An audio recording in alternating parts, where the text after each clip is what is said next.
ukhuwah Islamiyah, terikatnya hati seseorang dengan orang lain sesama muslim, itu merupakan hal yang sangat mahal. Tidak ada sekat-sekat mazhab, tidak ada sekat-sekat ormas, tidak ada sekat-sekat tradisi. Semua yang saling mencintai karena Allah dipanggil, ainal mutahabuna fi jalali, di manakah mereka orang-orang yang saling mencintai karena keagungan. Kita sadari bahwa di antara kaum muslimin banyak terjadi perbedaan. Perbedaan mengenai dalam ibadah, perbedaan dalam tradisi, dan perbedaan dalam banyak hal. Perbedaan itu bukan alasan untuk kita tidak bisa bersatu. Bahkan perbedaan itu sudah ada di zaman Nabi Muhammad SAW. Maka sebelum kita membahas perbedaan, lebih dulu akan saya sampaikan betapa mahalnya persaudaraan, betapa mahalnya ukhuwah Islamiyah. Allah Ta'ala berfirman dalam surah Al-Anfal ayat 62-63, wa in yuridu an yakhda'uka fa inna hasbakallah huwa alladhi ayyadaka bi nasrihi bil mu'minin law anfaqta ma fil ardi wa allafa baina qulubihim law anfaqta ma fil ardi jami'an ma allafta baina qulubihim walakinnallaha allafa bainahum.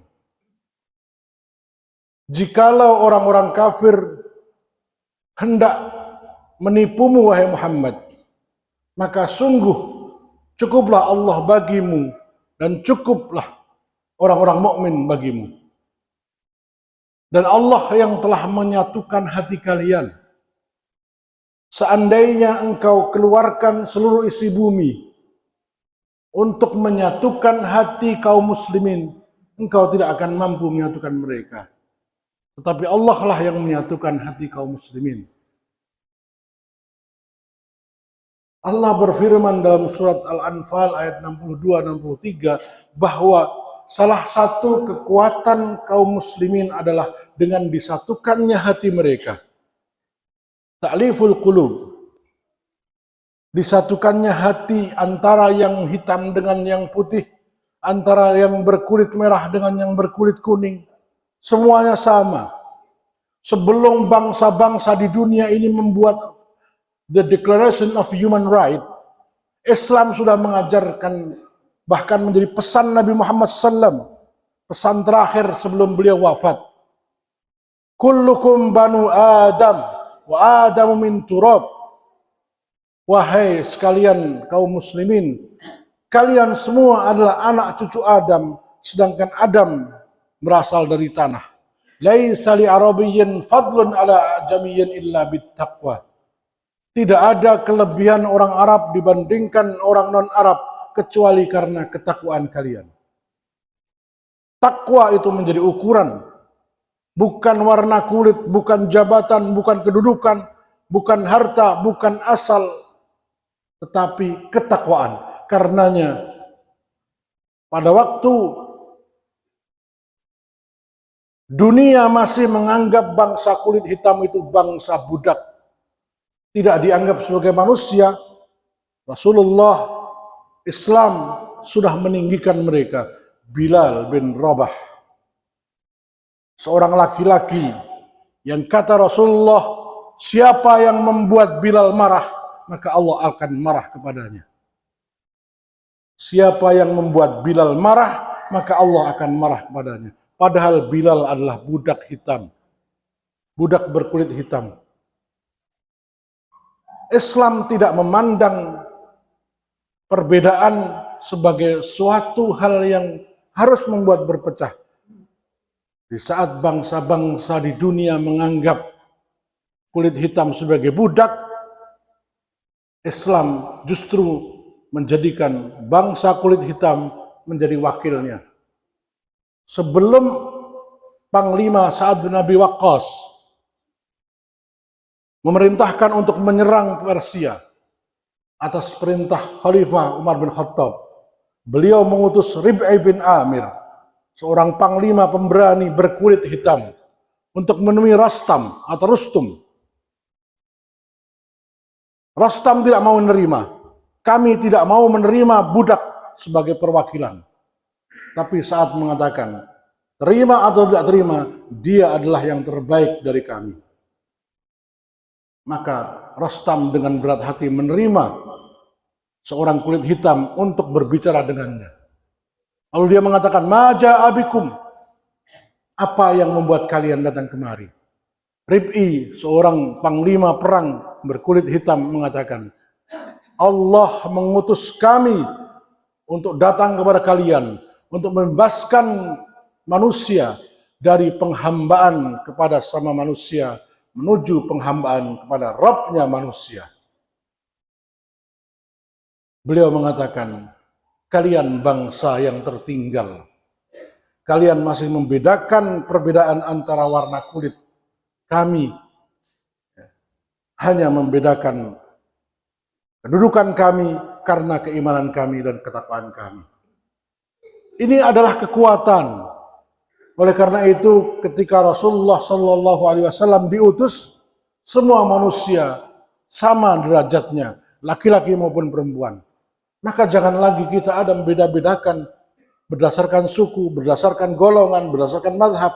Semua kita disatukan oleh satu kalimat, La ilaha illallah Muhammadun Rasulullah. Bapak Ibu yang dirahmati Allah Subhanahu wa taala, ayat ini menjelaskan oleh Imam Mujahid dan Imam Ibn Abbas radhiyallahu anhuma, disebutkan ukhuwah Islamiyah, terikatnya hati seseorang dengan orang lain sama Muslim, itu merupakan hal yang sangat mahal. Sehingga ketika orang-orang Muslim saling mencintai, nanti di akhirat Allah akan memanggil dengan panggilan, Ainal mutahabbuna fi jalali, al-yawma udhilluhum yawma la dhilla illa dhilli. Di saat orang berkumpul di padang mahsyar, dalam keadaan ketakutan karena mereka khawatir akan ditimbang amalnya, Allah memanggil dengan panggilan khusus, Ainal mutahabbuna fi jalali, di manakah orang-orang yang dulu saling mencintai karena keagunganku. Tanpa sekat. Tidak ada sekat-sekat madhab, tidak ada sekat-sekat ormas, tidak ada sekat-sekat tradisi. Semua yang saling mencintai karena Allah dipanggil, Ainal mutahabbuna fi jalali, di manakah mereka orang-orang yang saling mencintai karena keagunganku. Allah Ta'ala berfirman, seperti itu karena betapa mahalnya ukhuwah. Allah berfirman dalam surat As-Saff, Innallaha yuhibbul ladzina yuqatiluna fi sabilihi saffan ka'annahum bunyanun marsus. Sesungguhnya Allah mencintai orang-orang yang berjuang di jalannya, bertempur di jalannya, saffan, kokoh seperti saf.